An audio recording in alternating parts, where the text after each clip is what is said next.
Padre Celestial, venimos ante ti para agradecerte en primer lugar por tu compañía este día. Gracias porque hemos sentido tu presencia.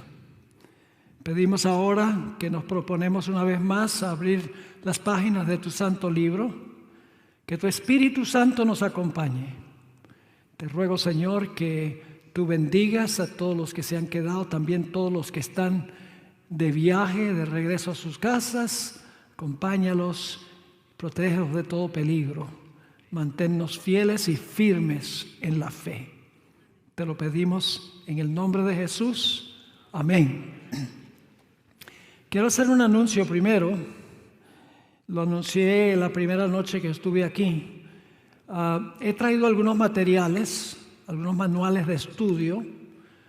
Me di cuenta en la mesa que quedan unos pocos nada más.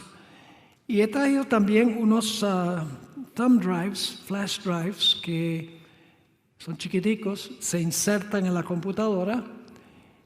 Hay uno que tiene 111 presentaciones de 1 hora cada uno, en video. Le meten el dispositivo y le salen los temas ahí para verlos en la pantalla de la computadora, si tienen conexiones también para la televisión.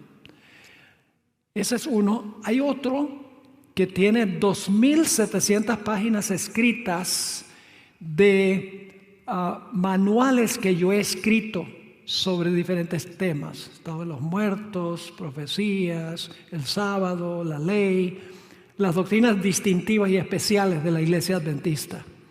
Así que esos dos están disponibles en una mesa allá afuera. Y hay unos pocos manuales que quedan también. Es ventajoso que consigan ese material acá, porque cuando yo viajo, la directora de marketing me permite dar 20% de descuento sobre los materiales escritos, no estos sí se venden por el precio regular, pero los manuales escritos tienen un 20% de descuento y no pagan shipping, lógicamente, porque yo los traje, y tampoco pagan tax. Así que en realidad sale el descuento más que 20%. Así que aprovechen la oportunidad de conseguir el material. Es material muy bueno sobre diferentes temas y espero que puedan beneficiarse de ese material antes de que yo me vaya. Bien, vamos a comenzar nuestro estudio esta noche. 2 cosmovisiones en conflicto. Al contemplar el mundo actual con ojos enrojecidos por el insomnio, todo parece estar fuera de control. Todo parece en el proceso de desintegrarse. Guerras, rumores de guerras, nación levantándose contra nación y reino contra reino. La desintegración del núcleo familiar, la confusión de géneros, los desamparados que duermen en las calles, una inflación galopante, los matrimonios gay, las pandemias, los tumultos, el racismo, las inundaciones, las sequías, las hambres, los tornados, los terremotos, los huracanes, los incendios, las riñas políticas, los magnicidios, los hurtos, los tiroteos en masa, los suicidios, la drogadicción, podría continuar la lista. Estas cosas predominan en el mundo actual. Todo parece estar en caos. Pareciera que los demonios están en control de nuestro planeta. Pero la pregunta clave es, ¿lo están en realidad? ¿Cómo podemos explicar lo que está ocurriendo ahora en nuestro planeta Tierra? La respuesta la da la Biblia. Jesús ganó una victoria definitiva en la cruz del Calvario. Le arrebató a Satanás su posición como gobernante de este mundo y como representante de este mundo. Y por lo tanto Satanás está lleno de una ira vitriólica, la ira de un guerrero mal herido. Los habitantes del cielo hoy por hoy pueden regocijarse, porque el fastidioso que acusaba a los fieles de Dios día y noche ha sido lanzado fuera del cielo. Pero la tierra no puede regocijarse, porque Satanás ha descendido con gran ira, sabiendo que tiene poco tiempo. Anda cual león rugiente buscando a quien devorar. La hermana White escribió después que Cristo resucitó, dice: los ángeles de Satanás salieron como leones rugientes a procurar la destrucción de los seguidores de Jesús. En Apocalipsis 12 encontramos las siguientes palabras: entonces oí una gran voz en el cielo que decía: ahora ha venido la salvación, el poder y el reino de nuestro Dios y la autoridad de su Cristo, porque ha sido lanzado fuera el acusador de nuestros hermanos, el que los acusaba delante de nuestro Dios día y noche.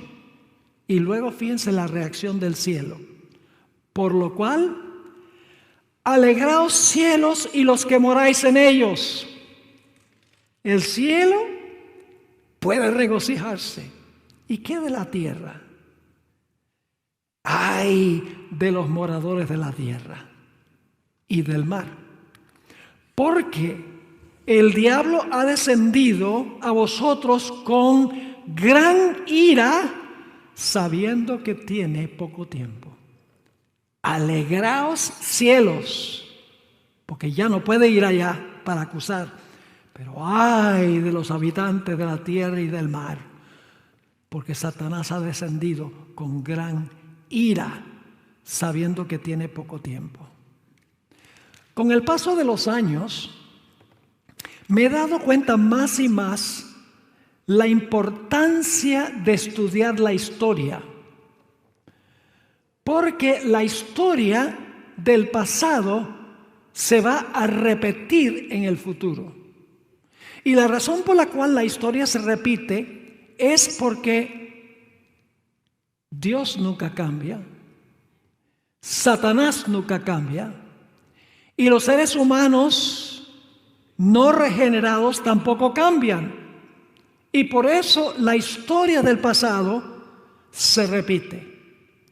La Biblia nos dice eso.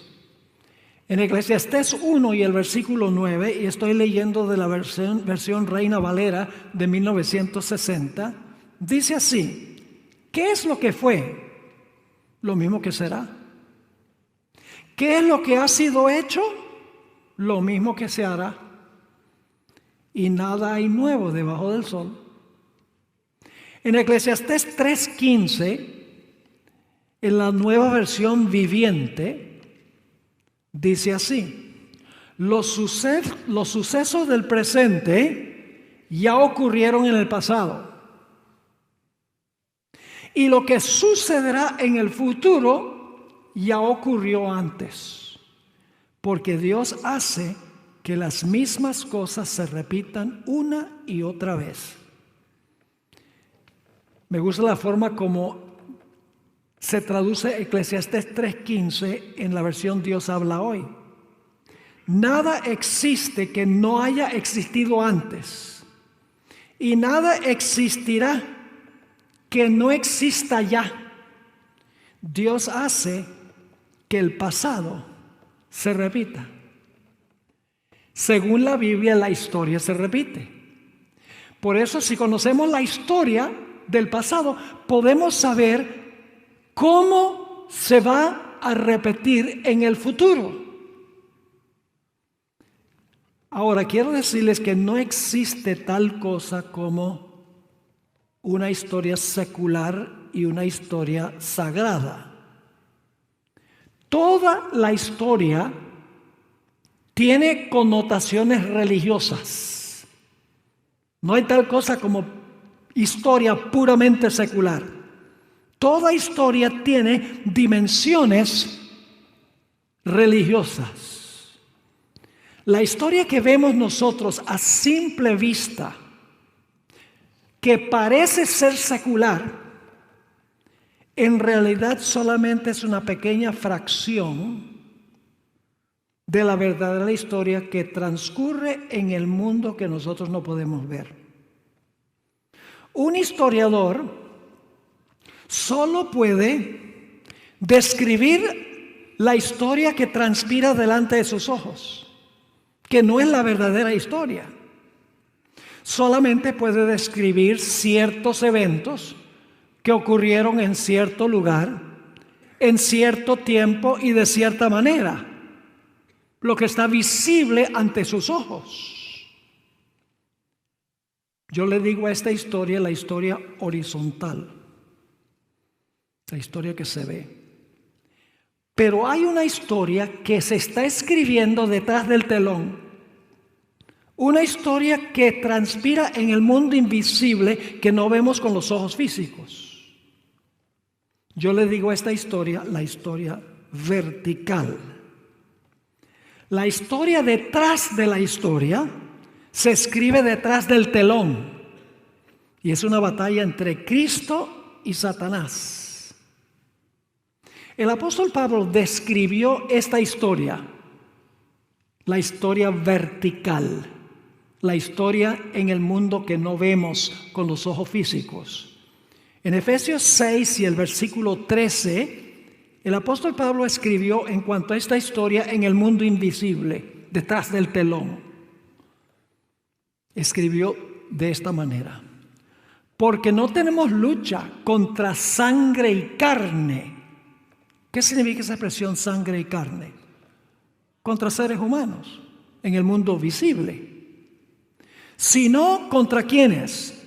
Contra principados, contra potestades, contra los gobernadores de las tinieblas de este siglo, contra huestes espirituales de maldad en las regiones celestiales. Nuestra lucha no es con seres humanos. Nuestra lucha es con entidades espirituales en el mundo invisible que no podemos ver con los ojos físicos. Esa es la verdadera historia que se está escribiendo. Elena White escribió sobre la repetición de la historia en la matutina El Cristo Triunfante, la página 368. Está hablando de lo que pasó en los días de Esther. Ustedes recuerdan que en los días de Esther, el rey, influido por Amán, querían cometer genocidio, querían acabar con la nación judía. Pero esa historia va a repetirse de nuevo, ya no en Medo-Persia, sino a nivel global. Fíjense lo que escribió la sierva del Señor. Satanás inspiró el plan. ¿Quién inspiró el plan de acabar con la nación judía? ¿Se podía ver a Satanás haciéndolo? No, no se podía ver a Satanás haciéndolo, pero él era el que estaba dirigiendo las cosas. Satanás inspiró el plan a fin de librar la tierra de aquellos que preservaban el conocimiento del verdadero Dios. Y luego escribe: la historia se repite. La misma mente magistral que maquinó contra los fieles en siglos pasados, obra ahora a fin de controlar las iglesias caídas, para que por medio de ellas Él pueda condenar y ejecutar sentencia de muerte sobre aquellos que no adoren el sábado idólatra. Pero, aunque así parezca, no libramos una lucha con seres mortales, no guerreamos contra sangre y carne, sino contra principados, contra poderes, contra gobernadores de las tinieblas de este mundo, contra espíritus impíos en las regiones celestiales. Hay una conspiración detrás de la historia y los conspiradores no se pueden ver, que son Satanás y sus ángeles. Cuando hablamos de la palabra conspiración, inmediatamente se despierta en nuestra mente un personaje llamado Judas Iscariote, que en el mundo visible parecía apoyar la causa de Jesús, pero en las sombras estaba procurando minar la confianza que se tenía en Jesús. Era un conspirador. Estaba obrando de una manera que no era visible. Y lo interesante es que tenía engañados a sus propios colegas hasta el último momento. Ni siquiera ellos sabían la historia que se estaba escribiendo. Porque en el Evangelio según San Juan, el capítulo 13 y el versículo 27 al 29, dice que cuando Jesús le dijo a Judas, lo que vas a hacer, hazlo presto. Los colegas creían que Jesús estaba mandando a Judas a un mandado. No solo eso, sino que en Juan 6:70 Jesús se refirió a Judas como un diablo. Y en Juan 13 y el versículo 2 dice que Satanás puso en el corazón de Judas el entregar a Jesús.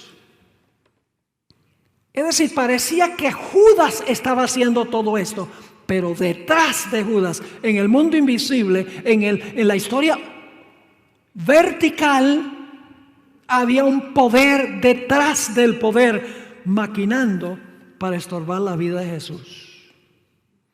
¿Cómo puede uno luchar contra un enemigo que no ve? Parece imposible. Sin embargo, les tengo buenas nuevas, hermanos y hermanas. Dios ha quitado el velo que oculta el mundo invisible del mundo visible. En la Biblia captamos un vistazo de lo que está pasando detrás del telón. Dios le dio a Elena White un discernimiento especial de describir la historia detrás de la historia. Ella escribió el libro El conflicto de los siglos. No es un libro de historia, es una filosofía de la historia. El conflicto de los siglos es diferente que cualquier otro libro de historia, porque los libros de historia sencillamente pueden describir los eventos que ocurrieron en la historia. Pero los escritos de la hermana White, el conflicto de los siglos, Dios descorre el telón y la hermana White revela cómo todos los eventos históricos que ocurrieron fueron el resultado de una batalla invisible que no se podía ver con los ojos. Elena White escribió en el libro La Educación, página 173, unas palabras muy interesantes. En los anales de la historia humana, significa los registros de la historia humana, el crecimiento de las naciones, el levantamiento y la caída de los imperios parecen depender de la voluntad y las proezas del hombre. ¿Qué está diciendo ella? Dice, en los anales de la historia humana, los libros de historia, la historia vertical, la historia horizontal, el crecimiento de las naciones, el levantamiento y la caída de los imperios parecen depender de la voluntad y las proezas del hombre. Los sucesos parecen ser determinados en gran parte por el poder, la ambición y el capricho del hombre. Esa es la historia que se ve.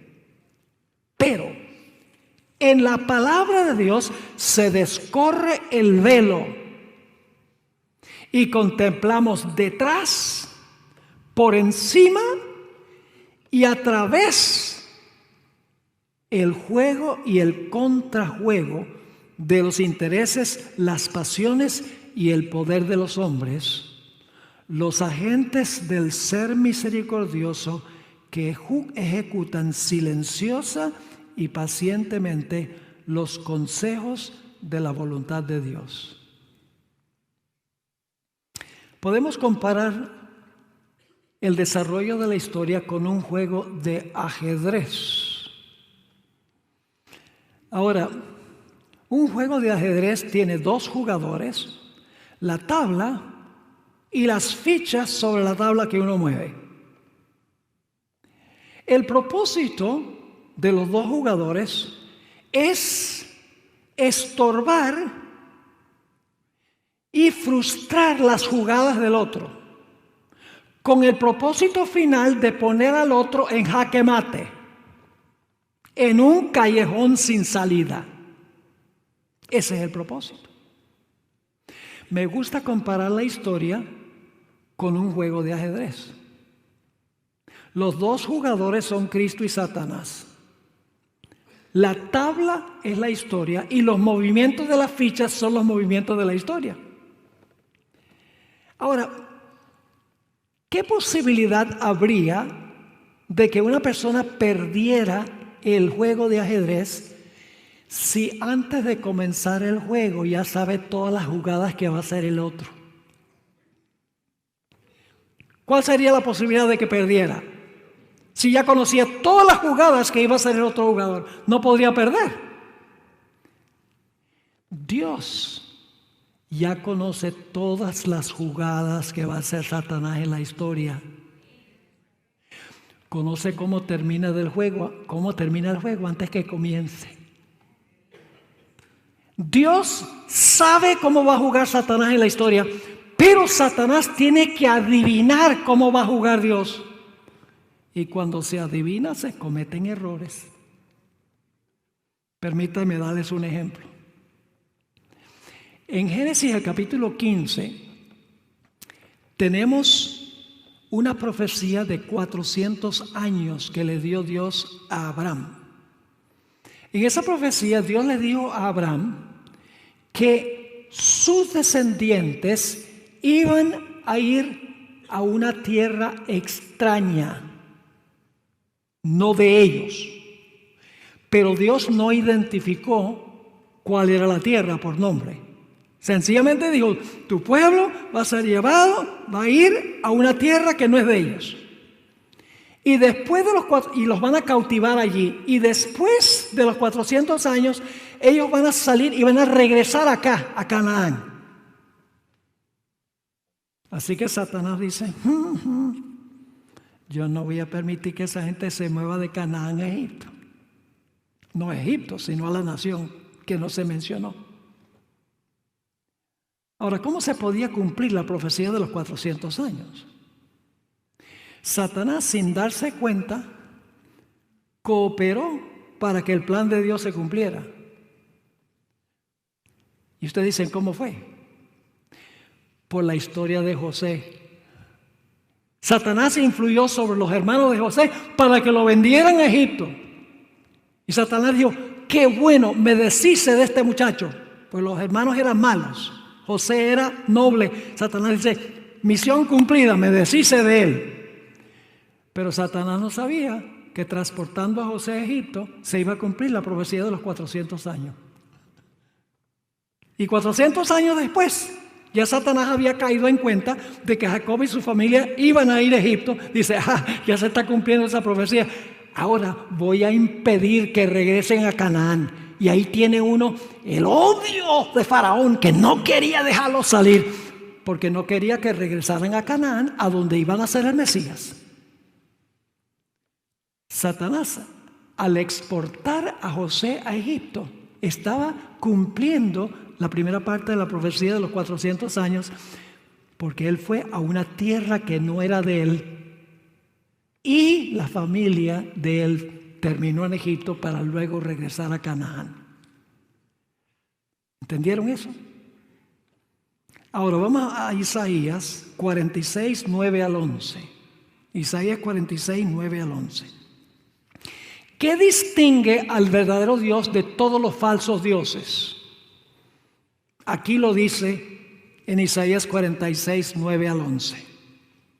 Acordaos de las cosas pasadas desde los tiempos antiguos, porque yo soy Dios y no hay otro Dios y nada hay semejante a mí. ¿Por qué es que no hay otro Dios y no hay nadie semejante a Dios? Ahora viene la razón. Que anuncio lo por venir desde el principio. Y desde la antigüedad lo que aún no era hecho. Que digo, mi consejo permanecerá y haré todo lo que quiero. Que llamo desde el oriente al ave y de la tierra lejana al balón de mi consejo. Yo hablé y lo haré venir. Lo he pensado y también lo haré. Lo que distingue al verdadero Dios de todos los falsos dioses es que el verdadero Dios, según esto, anuncia lo por venir desde el principio. Y desde la antigüedad lo que aún no había ocurrido. Y por eso el plan de Dios se va a cumplir. Porque Dios sabe muy bien cómo va a transpirar la historia. Él sabe cómo contrarrestar las jugadas de Satanás, porque Él ya sabe cómo va a jugar Satanás. ¿Recuerdan la historia de Esther? ¿Por qué terminó Esther, una judía, en el palacio? ¿Ustedes creen que Dios sabía lo que iba a hacer Amán y lo que iba a hacer el rey? ¿Dios sabía? Dios dice, yo pregunto, ¿qué hizo Dios? ¿Colocó a Esther dónde? En el palacio. Dios dice, me conviene tener a Esther en el palacio, porque yo sé lo que va a hacer Asuero y lo que va a hacer Amán. Tengo que poner a Esther en el palacio. Y cuando llega el momento de emergencia,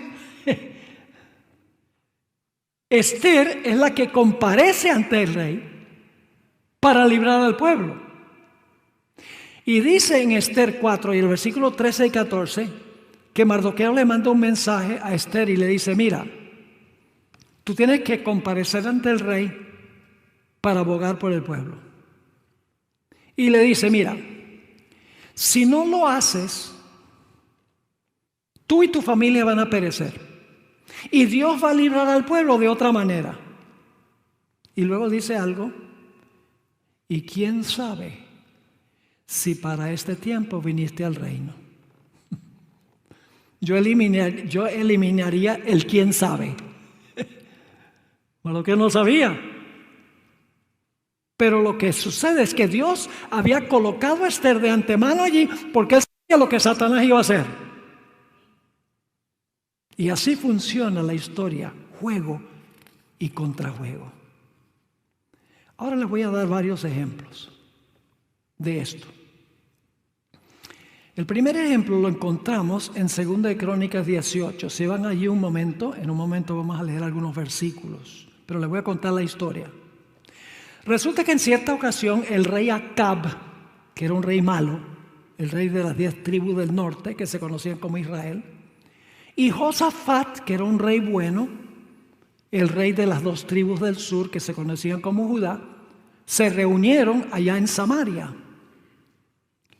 Y estando juntos, el rey Acab le dice a Josafat, oye Josafat, ¿no te parece buena idea ahora que estamos juntos que unamos nuestros ejércitos para pelear contra nuestro enemigo común, los sirios?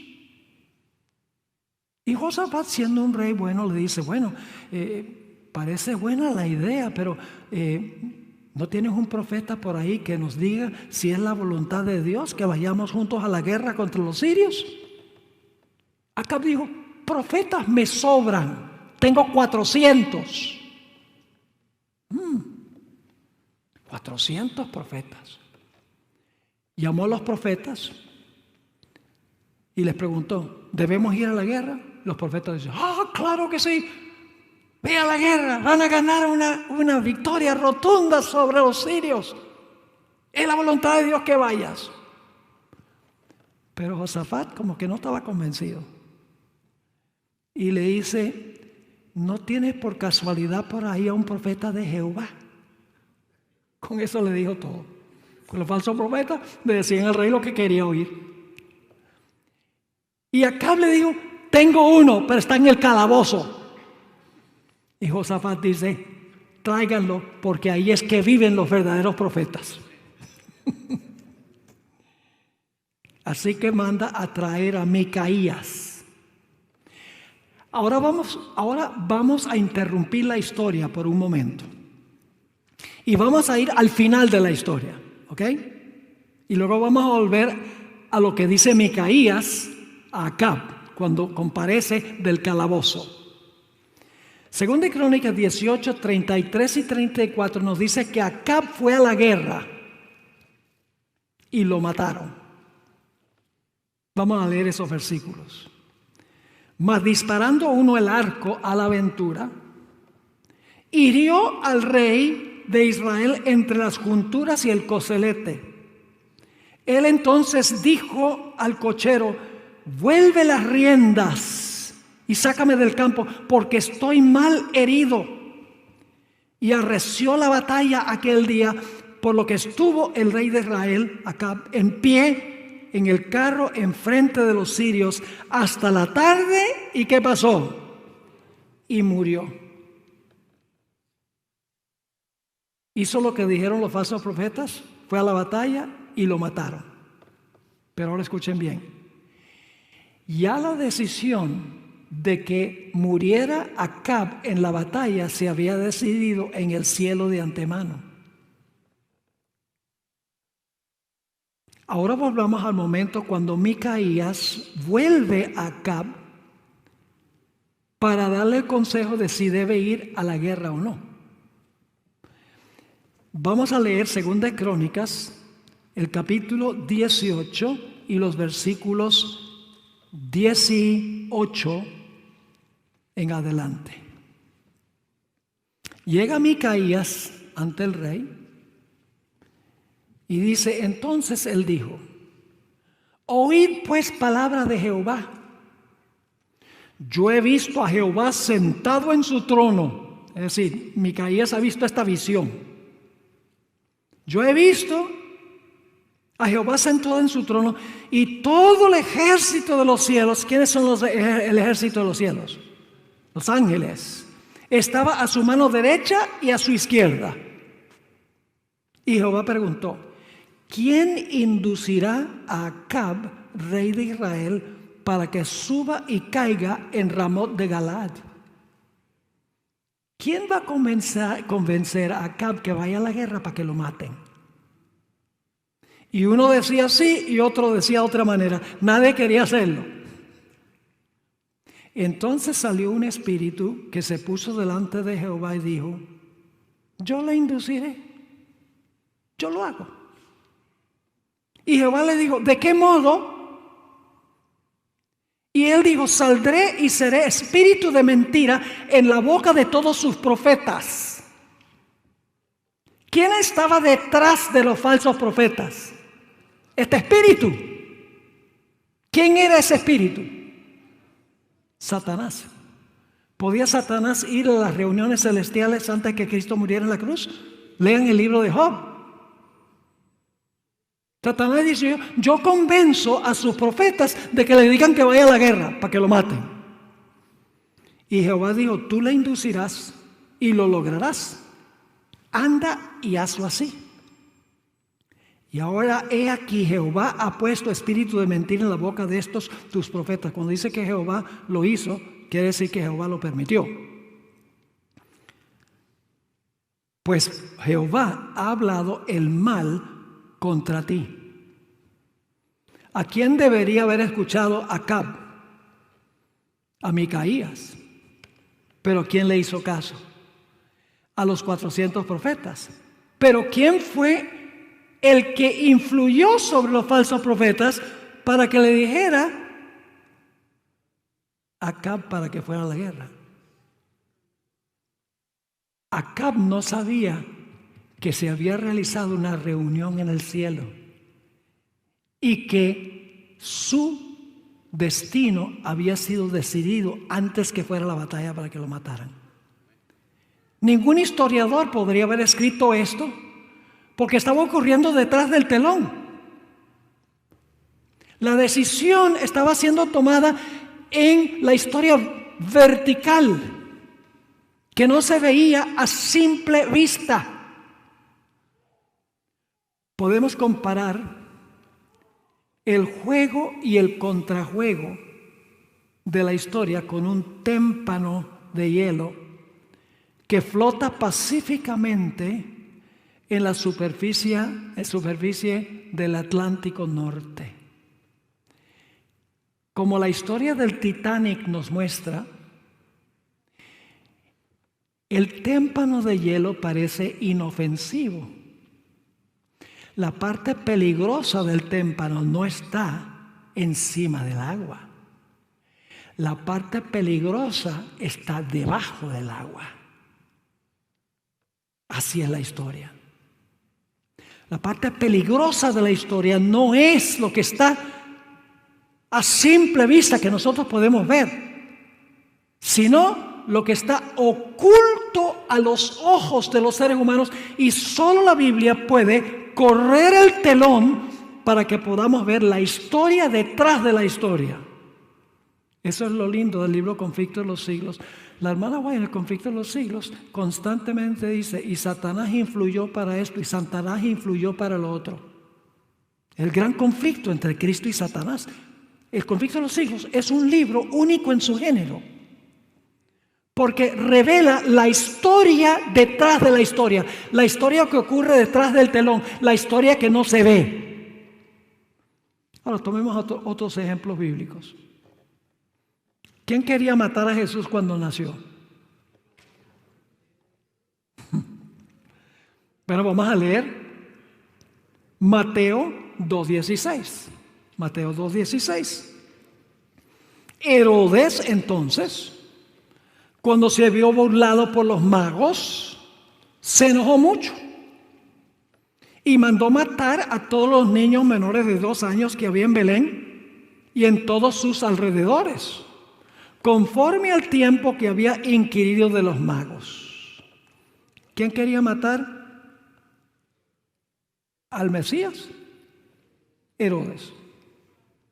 Yo pregunto, ¿cualquier historiador podría haber escrito esto? Sí. Y ustedes dicen, ¿cómo un historiador podría haber escrito esto? Yo pregunto, ¿el relato dice dónde ocurrió? ¿Podía la gente ver dónde ocurrió? Sí. ¿Dice cuándo ocurrió? Dice en los alrededores de Belén. ¿Cuándo ocurrió? Cuando Jesús estaba por nacer. ¿Nos dice quién quería acabar con el niño? Herodes. ¿Nos dice por qué quería acabar con él?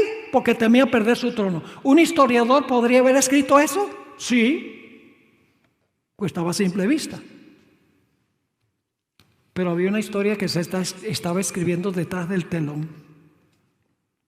Vamos a Apocalipsis 12:4 para que vean quién está detrás de Herodes.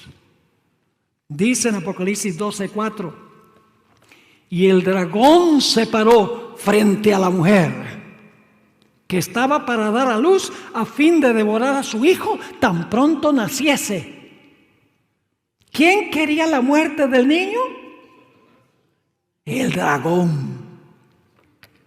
Herodes fue instrumento del dragón. Ningún historiador podría haber escrito eso, porque no podía ver quién estaba detrás de eso.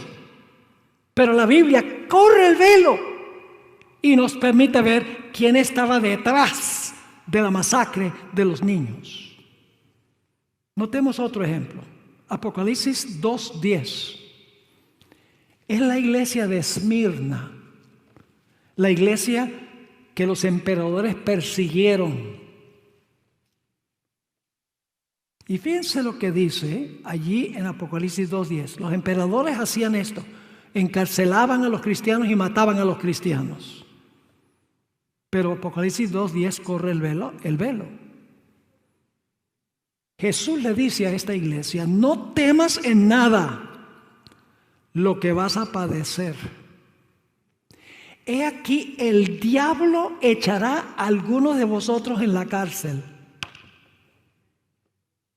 ¿Quién los iba a echar a la cárcel? El diablo. Yo le pregunto, el diablo con cachos y rabo y el tridente en la mano va y agarra al cristiano y allá lo lleva a la cárcel. No. ¿Cómo Satanás logró hacer esto? Por medio de los emperadores romanos. Por eso Elena White escribió en El conflicto de los siglos 434 lo siguiente, hablando de el evento donde quería la muerte del niño Herodes. El capítulo nos dice que el dragón es Satanás. Fue él quien impulsó a Herodes a procurar la muerte del Salvador.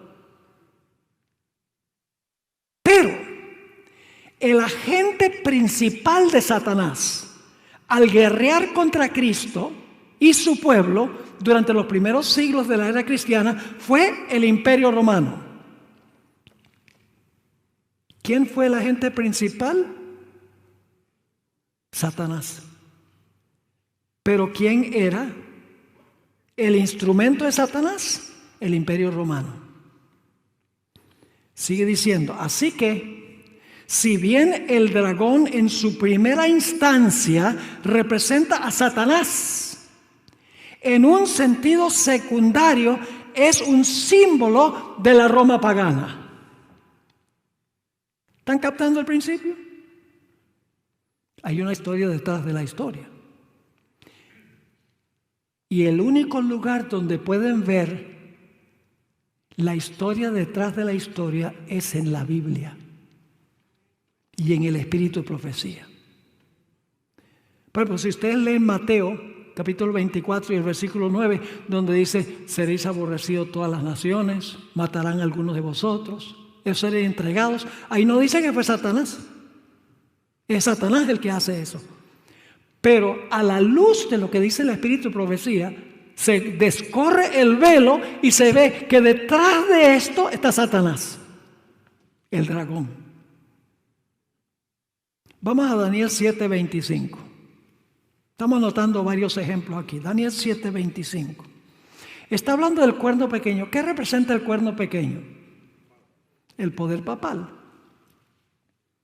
Ahora fíjense. Y hablará palabras contra el Altísimo, y a los santos del Altísimo quebrantará, y pensará en cambiar los tiempos y la ley. ¿Qué iba a hacer? Iba a quebrantar a los santos del Altísimo. Pensaba que podía cambiar los tiempos y la ley. ¿Y por cuánto tiempo iba a hacer eso? Y serán entregados en su mano hasta tiempos y medio tiempo.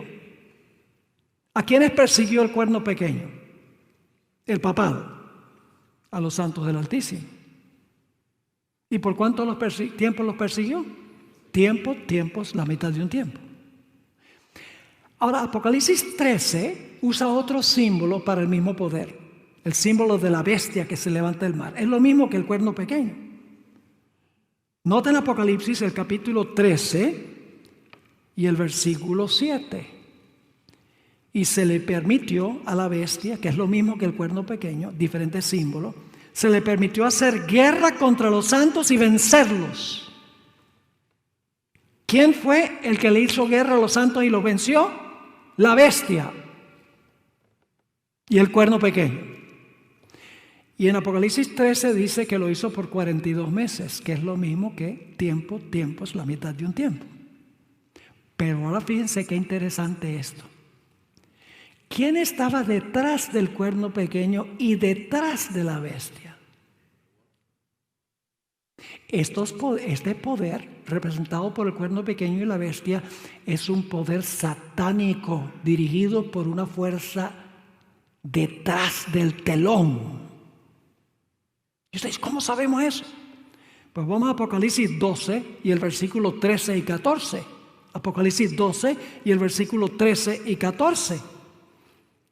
Aquí va a hablar de la persecución contra la mujer, que es la misma persecución contra los santos del Altísimo, pero hay una variación. Dice, y cuando vio el dragón que había sido arrojado a la tierra, persiguió a la mujer que había dado a luz al hijo varón.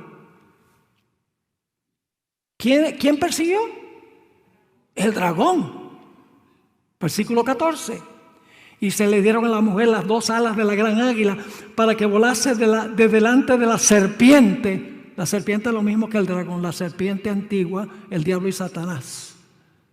Para que volase de delante de la serpiente al desierto, a su lugar donde es sustentada. ¿Por qué? Tiempos y la mitad de un tiempo.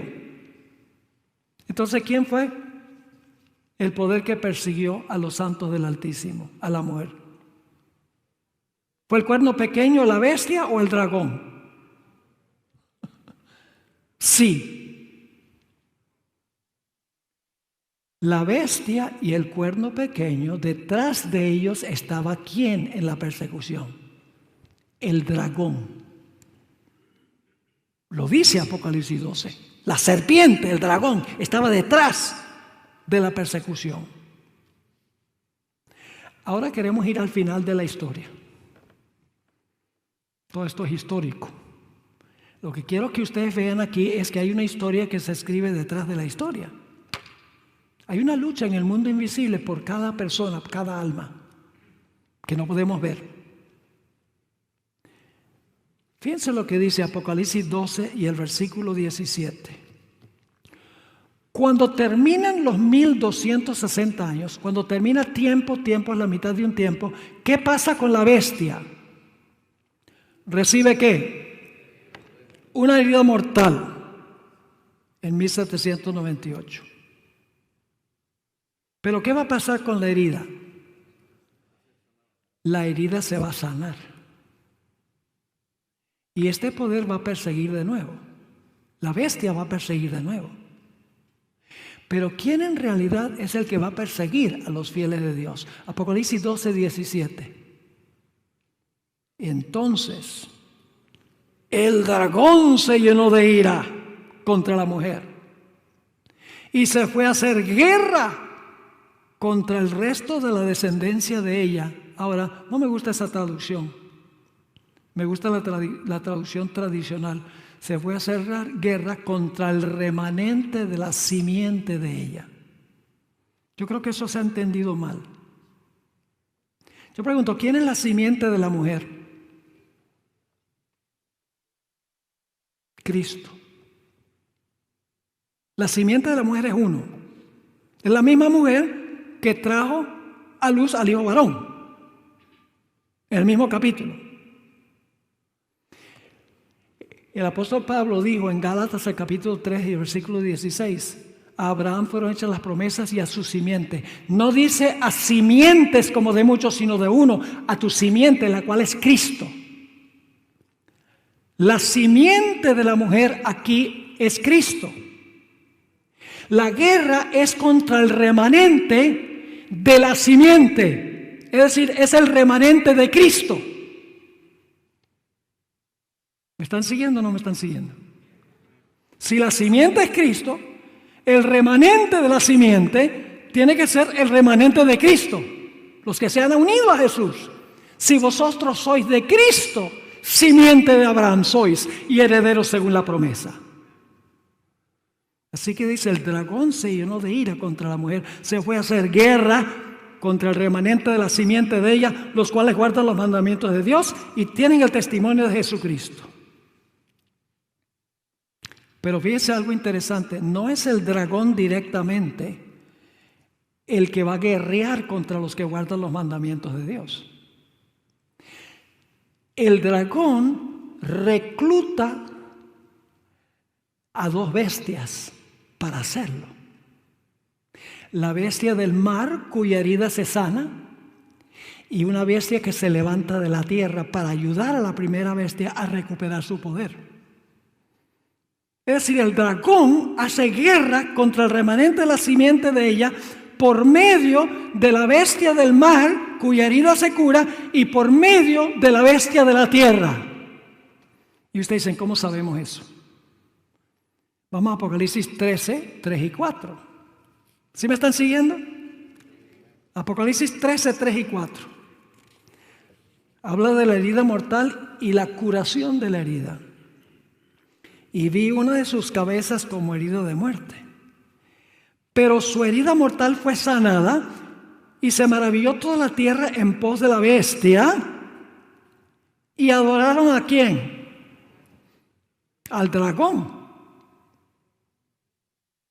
Pero no termina allí. Adoraron al dragón que había dado autoridad ¿a quién? A la bestia. Adoraron al dragón que le dio autoridad a la bestia, y luego sigue diciendo aquí, ¿y adoraron a quién? A la bestia. ¿Qué quiere decir esto? Quiere decir que al adorar a la bestia están adorando al dragón que le dio autoridad a la bestia. Diciendo, ¿quién como la bestia y quién podrá guerrear contra ella? Así que adoran a la bestia y por ende adoran al dragón que le dio autoridad a la bestia. Al adorar a la bestia están adorando ¿a quién? Al dragón, sin darse cuenta. La segunda bestia también, la bestia que se levanta de la tierra, también es emisaria del dragón. Noten Apocalipsis 13 y el versículo 11. Apocalipsis 13, 11. Después vi otra bestia que subía de la tierra. ¿Qué representa esa bestia? ¿Qué simboliza la bestia de la tierra? Los Estados Unidos de América. Y tenía 2 cuernos semejantes a los de un cordero. Ahora escuchen bien. Pero hablaba como dragón. 2 poderes que son portavoces del dragón. Pero en realidad son poderes terrenales. La bestia de la tierra representa a los Estados Unidos. La bestia del mar, cuya herida se sana, representa al papado. Aliados. El dragón va a hacer guerra contra el remanente de la simiente de ella a través de estas 2 bestias que son emisarias del dragón. ¿Me están siguiendo? Yo pregunto, ¿hay una historia detrás de la historia? Hay una historia que está transcurriendo que no podemos ver. Hermanos y hermanas, tenemos que leer lo que vemos a la luz de lo que no vemos. Por eso Dios ha dado las profecías. Por eso nos ha dado el espíritu de profecía. Para que podamos ver detrás del telón cuáles son los poderes que están moviendo todo desde atrás. La historia no es una historia meramente secular. La historia es secular y religiosa. Todo evento, Satanás tiene un fin religioso en lo que él hace. Ahora vayan conmigo a Apocalipsis 16, 13 y 14. Apocalipsis 16, 13 y 14. Esto menciona los 3 poderes que Satanás va a usar al final de la historia. Dice allí, y vi salir de la boca del dragón y de la boca de la bestia y de la boca del falso profeta. ¿Quién es la bestia que se menciona aquí? Es la misma bestia del mar, papado. ¿Qué representa el falso profeta? Es la bestia que se levanta de la tierra. Y menciona el dragón, que es el que está detrás del telón, que representa en términos secundarios los poderes ¿qué? Civiles. Ahora quiero que vayamos a Apocalipsis 19, 19 y 20, donde se repiten los 3 poderes, pero hay un poder que cambia. ¿Recuerdan la cita que leí donde la hermana White dice que en un sentido primario el dragón representa a Satanás, pero en un sentido secundario representa el Imperio Romano? ¿Recuerdan eso? Es decir, los poderes civiles también se les llama el dragón, porque son instrumentos del dragón. Ahora fíjense lo que dice Apocalipsis 19, 19 y 20. Y vi a la bestia, ese lo vimos en Apocalipsis 16, y a los reyes de la tierra. Eso no está en el versículo 13 y 14. Los reyes de la tierra y sus ejércitos reunidos para guerrear contra el que montaba el caballo y contra su ejército. Y la bestia fue apresada, y con ella ¿quién? El falso profeta. Yo pregunto, ¿el 19, 19 y 20 menciona la bestia, sí o no? Sí. ¿Menciona el falso profeta? Sí. Que ya lo vimos en el capítulo 16. Pero ¿cuál es la diferencia? La diferencia es que en Apocalipsis 16 se menciona el dragón, pero en el capítulo 19 se refiere a los reyes, los poderes civiles. No sé si me están entendiendo. Los poderes civiles son el dragón en un sentido derivado. Los poderes civiles son usados por Satanás para cumplir sus propósitos. Ahora es interesante lo que escribió Elena G. de White.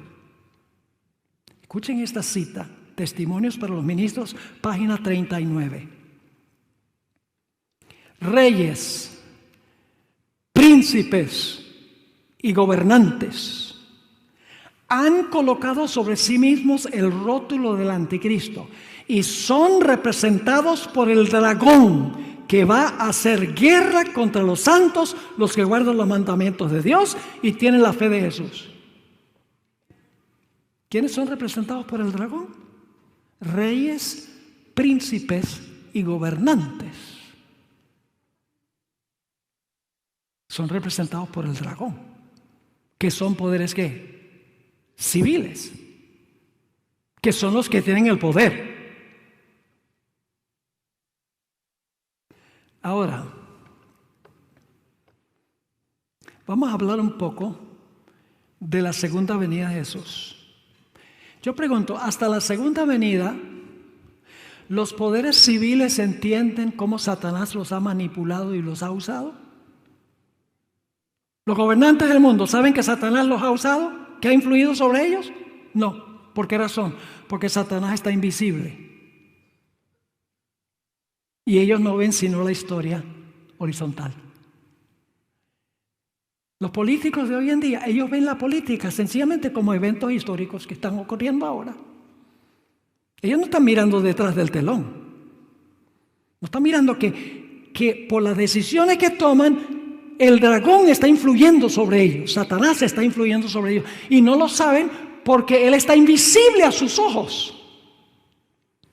Ahora, la segunda venida, todos los reyes de la tierra mueren. Muchos murieron antes de la segunda venida. Pero en la segunda venida mueren todos los gobernantes civiles que no se salvaron. Y murieron inconscientes de que Satanás estaba dirigiendo sus movimientos. No saben que Satanás fue.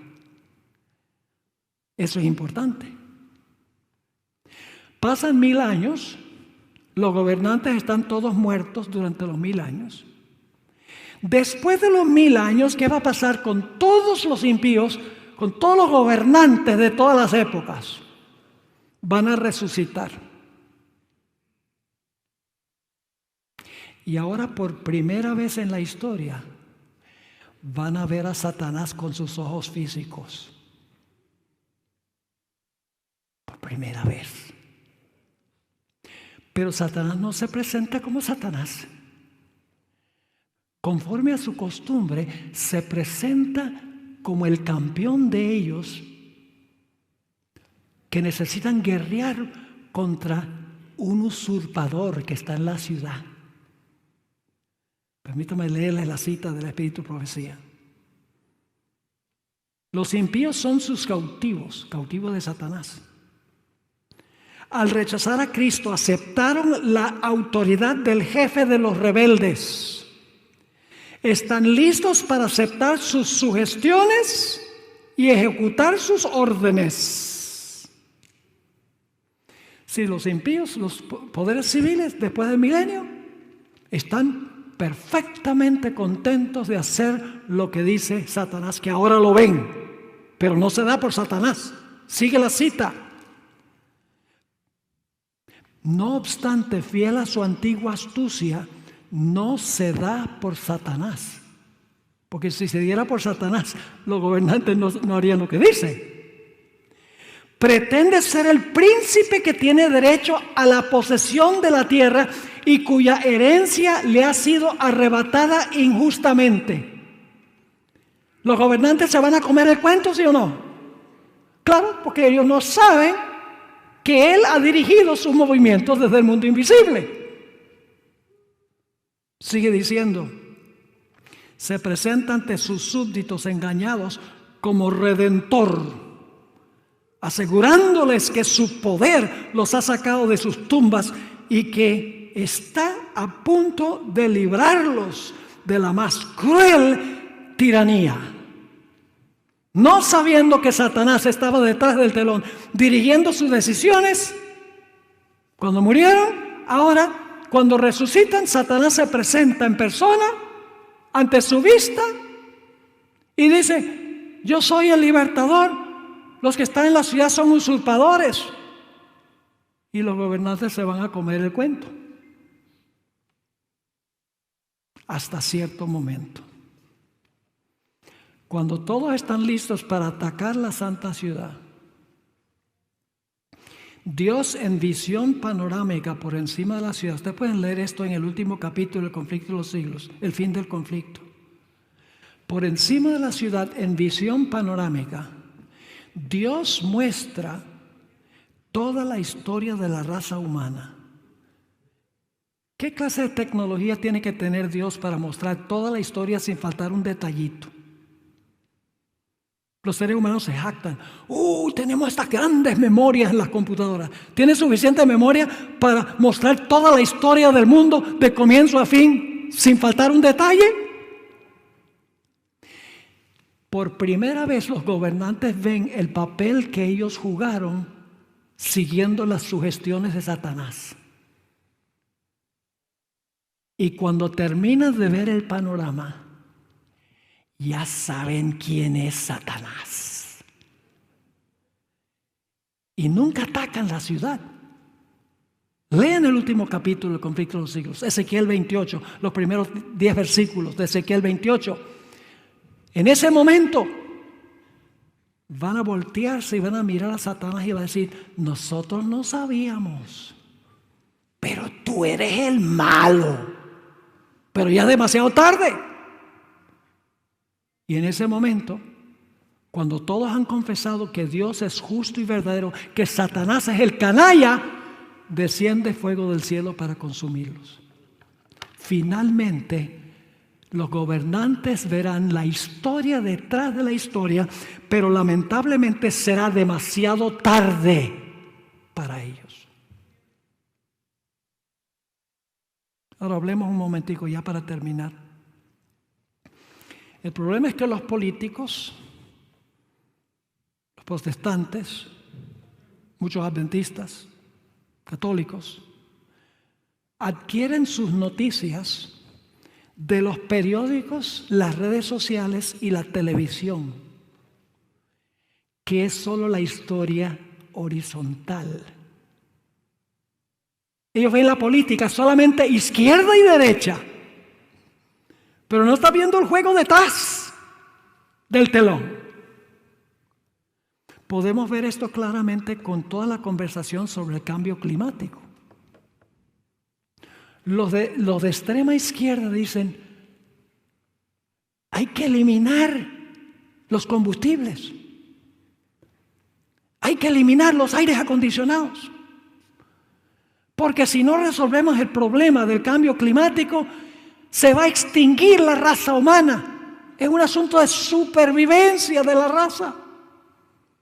Mientras que los de la derecha dicen, cambio climático, eso no existe.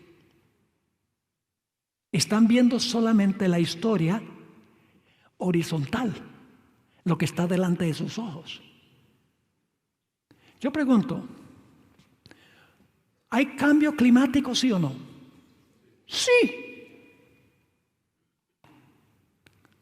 El que dice que no, está ciego. Hay cambio climático. Pero el motivo del cambio climático no es lo que están diciendo. ¿Cuál fue el peor cambio climático de la historia? El diluvio. Y era porque la gente estaba usando demasiado aire acondicionado y demasiados autos con combustible. ¡No! La maldad del hombre era mucha en la tierra y todo designio del pensamiento del corazón de ellos era de continuo el mal. Esa fue la causa de la destrucción.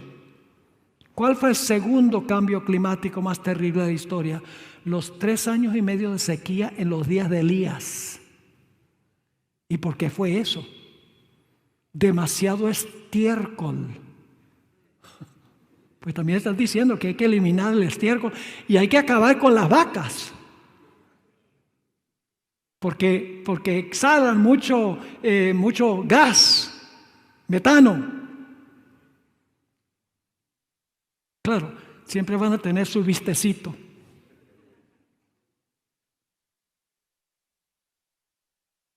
Hermanos, la razón por la cual las cosas están andando como están andando es por la maldad de la raza humana.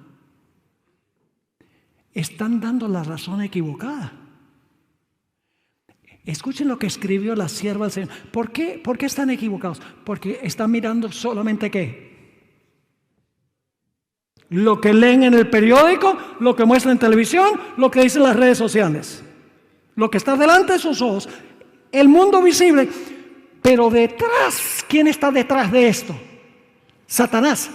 ¿Por qué? Porque como vimos en Mateo 24, dice que todos estos desastres vienen para que pueda finalmente echarle la culpa al pueblo de Dios. Esa es la historia que no se ve. Porque está mirando solamente la historia desde una perspectiva horizontal. Fíjense lo que escribió la señora White. Tomo 6 de los testimonios, página 625. El espíritu refrenador de Dios se está retirando ahora mismo del mundo. Los huracanes, fíjense cómo hace una alusión a Mateo 24, los huracanes, las tormentas, las tempestades, los incendios y las inundaciones, los desastres por tierra y mar se siguen en rápida sucesión. Y ahora escuchen esto. La ciencia procura explicar todo esto. ¿A qué le están atribuyendo todos los desastres hoy en día? Al cambio climático. Todo es el cambio climático. Y luego escribe, aumentan en derredor nuestro las señales que nos dicen que se acerca el Hijo de Dios, pero son atribuidas a cualquier causa menos la verdadera. Lo atribuyen a toda causa menos la verdadera. Los hombres no pueden discernir a los ángeles, que como centinelas refrenan los 4 vientos para que no soplen hasta que estén sellados los siervos de Dios. Pero cuando Dios ordene a los ángeles que suelten los vientos, habrá una escena de contienda que ninguna pluma puede describir. Eso es lo que nos espera. Pero gracias a Dios nosotros tenemos una forma de correr el telón. ¿Dónde está? En este libro. ¿Ustedes quieren saber lo que está pasando? Estudien la profecía. Ahí corre el telón. Ay, mira, aquí la bestia de la tierra en los Estados Unidos y va a hacer esto y esto y aquello. Y el papado tuvo una herida mortal, pero se le va a sanar la herida y va a hacer lo que hizo en el pasado. Y detrás de todo esto está el dragón. Yo pregunto, ¿creen ustedes que el mundo necesita saber esto? ¿Quién le va a contar? Heme aquí, envíalo a él. Hermanos, nosotros tenemos un mensaje poderoso que el mundo necesita oír. Queremos que se salven, pero para eso tienen que ver la guerra que está ocurriendo detrás del telón, para que no permitan que Satanás cumpla sus propósitos con ellos. Esto es lo que necesita el mundo escuchar. Nosotros como adventistas tenemos que regresar a nuestras raíces proféticas, de donde nos hemos extraviado. Tenemos que regresar al espíritu de profecía, porque nos hemos extraviado. Así que, hermanos y hermanas, compartamos hasta donde podamos con las personas, hasta donde estén dispuestos a escuchar. ¿Les parece? Bueno, hermanos y hermanas, he dicho. Quiero agradecerle al pastor Rico, también al pastor Iguado por haberme invitado para estar con ustedes. Fue un placer reanudar amistades, conocer gente nueva. Ojalá que lo que hemos estudiado nos haya inspirado para ser más fieles a Dios, para compartir el mensaje y para permanecer fieles hasta el fin. Oremos. Padre, gracias te damos. Ha sido un largo día, pero un día lleno de bendiciones. Te doy gracias por todos estos hermanos y hermanas, los que están viendo también a través del internet. Oh Señor, despierta en nosotros la llama del Espíritu Santo para sentir ese celo de compartir lo que verdaderamente está pasando. Porque queremos ver la salvación de las almas. No queremos asustarlos, pero queremos que ellos entiendan lo que está pasando para que puedan colocarse del lado del ganador. Gracias por habernos estado, por haber estado con nosotros. Acompáñanos ahora al regresar a nuestros hogares. Te lo pedimos en el nombre de Jesús. Amén. Bueno, hermanos y hermanas, Dios les bendiga. Ahora viene el pastor para darme las gracias por haber venido.